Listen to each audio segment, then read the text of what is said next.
మెదక్ జిల్లా మాసైపేట మండల కేంద్రంలో వ్యవసాయ శాఖ అధికారులు తనిఖీలు చేపట్టారు. మండల కేంద్రంలోని ఓ గోదాంలో ఎలాంటి అనుమతులు లేకుండా అక్రమంగా తయారు చేస్తున్న వరి ధాన్యం విత్తనాలను అధికారులు స్వాధీనం చేసుకున్నారు. పరిశ్రమలో నిల్వ ఉన్న 260 బస్తాల వరి విత్తనాలు స్వాధీనం చేసుకోవడంతో పాటు ప్రభుత్వం నుంచి ఎలాంటి అనుమతి లేకుండా విత్తనాలు తయారు చేస్తున్నందున పరిశ్రమను సీజ్ చేసినట్లు మండల వ్యవసాయ అధికారి ఝాన్సీ తెలిపారు.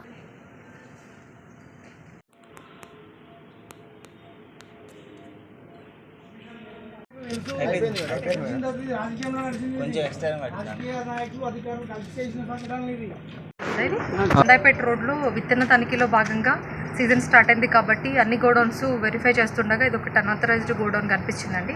లోపలికి వచ్చి చూస్తే వీళ్ళకి ఎలాంటి డాక్యుమెంట్స్ కానీ మాకు ఇన్ఫర్మేషన్ కానీ ఏమీ లేదు. ఇక్కడ అన్ఆథరైజ్డ్గా ప్యాడీ సీడ్ ప్యాక్ చేయడం జరుగుతుంది. లోపల కొన్ని బ్యాగ్స్కి లేబులింగ్ ఉంది, కొన్నిటికి లేవు. సో మొత్తం అన్ని బ్యాగ్స్ సీజ్ చేసి డిపార్ట్మెంట్ తరఫు నుంచి శాంపిల్స్ డ్రా చేసాము. ఇవన్నీ హైయర్ అథారిటీస్కి కస్టడీస్కి పంపిస్తామండి. కస్టడీ పర్మిషన్ తీసుకుంటాము.